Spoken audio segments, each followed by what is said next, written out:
जय शिवराय. आता व्हिडिओ एकच बनवायचं कारण तुम्ही व्हिडिओ बघा. एक सैनिकावरती काय हल्ला होतोय, काय त्याची परिस्थिती आली, सैनिकावरती एवढी परिस्थिती आपल्यावरती काय असेल ते व्हिडिओ बघा आणि नंतर मी बोलतो याच्याबद्दल. समजलं, नोकरी करतात मोबाईल डिस्कवला तुम्ही पाहिलं तर शूटिंग करा तुला. शूटिंग अलाउड आहे ना, जीआर आहे ना सर, जीआर आहे ना. दर्गा प्रेग्नेंट बाई घेऊन फिरतोय मी आणि तुम्ही काय करता मला? हे कागदपत्र कशासाठी ठेवलं तुम्ही? आम्हाला फाशी लावून द्या परिवाराला सर. मग सैनिकावरती ज्या सैनिकाला ज्या बॉर्डरमध्ये पाकिस्तानमध्ये रात्रीच्या वेळेस अंधारातून त्याचा प्रवास झाला, त्याला आतंकवादी घोषित केलं. आज त्याच्यावरती हल्ला झाला. मुंबई देखील भारतामधले पोलीस त्यांच्याबरोबर कसे वक्तव्य करतात, काय परिस्थिती आहे त्यांची ही बघा. जर आपल्या भारताचे सैनिक त्यांची ही परिस्थिती असेल तर या जनतेची परिस्थिती काय होईल मला सांगा.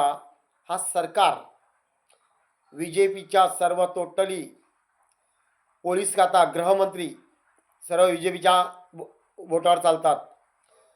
कुठल्याही गोष्टी पोलीस आपली स्वतःची भूमिका कायद्याच्या माध्यमातून करायला तयार नाही आहेत. जनतेला बरोबर रिस्पॉन्सिबिलिटी देत नाही आहेत. जनतेबरोबर अन्याय होतोय, त्या अन्यायाला वाचा फोडायला जनतेला तयार होत नाहीत. कारण कुठलाही माणूस असणाऱ्या त्यांनी त्रास केला असेल त्याच्यावरती FIR करायला निघाला, त्याचा FIR देखील घेतला जात नाही आहे. आज किती दिवस झाले, किती वर्ष झाला तो व्यक्ती आपल्या अधिकारासाठी वन फिरतोय, बायको मुलगा घेऊन. काय परिस्थिती असेल. मग या देशामध्ये सामान्य घरातली मुलं या देशाचं रक्षण करतात, त्यांच्या कुटुंबाला तुम्ही काय सवलत देता, काय त्या कुटुंबाची सुरक्षा आहे विचार करा. एक सैनिक आपल्या देशाचा संरक्षण करण्यासाठी सीमेवर जातो कुटुंब सोडून, आणि त्याची या भारतामध्ये अशी परिस्थिती येते. ही कुठपर्यंत आहे हे लक्ष द्या. आज मी गृहमंत्र्यांना सांगतोय का तुम्ही करता काय.